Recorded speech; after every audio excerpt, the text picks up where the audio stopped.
Friends, നമ്മുടെ കൃഷി അതിരാവിലെ വന്ന് കാണാൻ എന്ത് ഭംഗിയാണ്.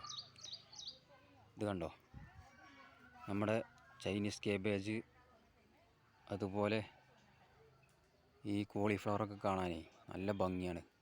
അതിൻ്റെ മുകളിൽ ഈ മഞ്ഞൊക്കെ പെയ്തിട്ടേ അത് ഈ സൂര്യപ്രകാശം ഇങ്ങനെ വന്നിട്ട് അതിന്മേൽ പതിക്കുമ്പോൾ അത് കാണാൻ നല്ല ഭംഗിയാണ് കേട്ടോ. പിന്നെ കണ്ടോ, ചൈനീസ് കേബേജ്, പിന്നെ അതുപോലെ ഈ കോളിഫ്ലവറൊക്കെ നട്ടിട്ടുണ്ടല്ലോ. കോളിഫ്ലവറിനേക്കാളും വളർച്ച നമ്മുടെ ചൈനീസ് കേബേജിനാണ് കേട്ടോ. ഇത് കണ്ടോ, അതിന് കൂടുതൽ വളർച്ചയുണ്ട്, കൂടുതൽ പ്രതിരോധ ശക്തിയുണ്ട് കേട്ടോ. കീടങ്ങളുടെ ആക്രമണമൊന്നും കൂടുതലില്ല. ഇതിൻ്റെ ഒപ്പം നട്ടതാണ് അപ്പുറത്ത് കാണുന്ന ഈ കോളിഫ്ലവർ കേട്ടോ. അതിന് ഇത്ര വളർച്ചയല്ല, പക്ഷേ ചൈനീസ് കേബേജ് നല്ല ഭംഗിയായിട്ട് വളരുന്നുണ്ട് കേട്ടോ. നല്ല കൂടുതൽ വളർച്ച കിട്ടുന്നുണ്ട് അതിന്. ഇത് കണ്ടോ, നല്ല ഭംഗിയാണ്. ഈ അതിരാവിലെ വന്ന് ഈ സൂര്യപ്രകാശം നമുക്ക് തട്ടുമ്പോൾ ഒരു പ്രത്യേക വൈബ്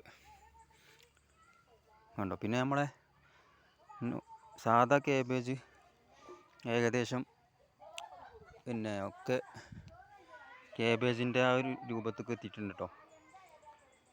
കണ്ടോ, പിന്നെ ഇതൊക്കെ നമ്മൾ പിന്നെ നട്ടിട്ടുള്ളതാണ്.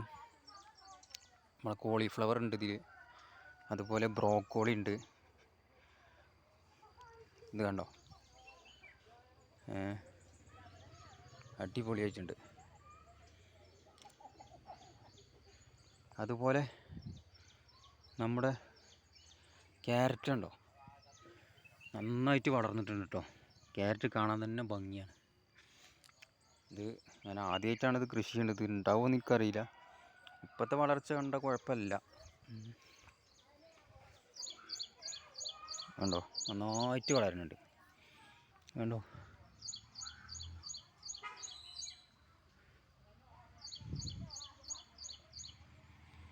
പിന്നെ നമ്മുടെ കൃഷിയിൽ എന്തൊക്കെ നമ്മുടെ കൃഷി സ്ഥലത്ത് എന്തൊക്കെ കൃഷി ചെയ്തെടുക്കണമെന്നുള്ളതിൻ്റെ കൂടുതൽ ഒരു വീഡിയോ ഞാൻ ചെയ്യുന്നുണ്ട് കേട്ടോ. എല്ലാ പിന്നെ കൃഷികളും പരിചയപ്പെടുത്താൻ വേണ്ടിയിട്ട് എന്തൊക്കെ കൃഷികൾ നമ്മൾ ചെയ്തിട്ടുണ്ട് എന്നുള്ളതിൻ്റെ പൂർണ്ണ വീഡിയോ ഞാൻ ഇപ്പോൾ തന്നെ വൈകാതെ ഞാൻ ചെയ്യും കേട്ടോ.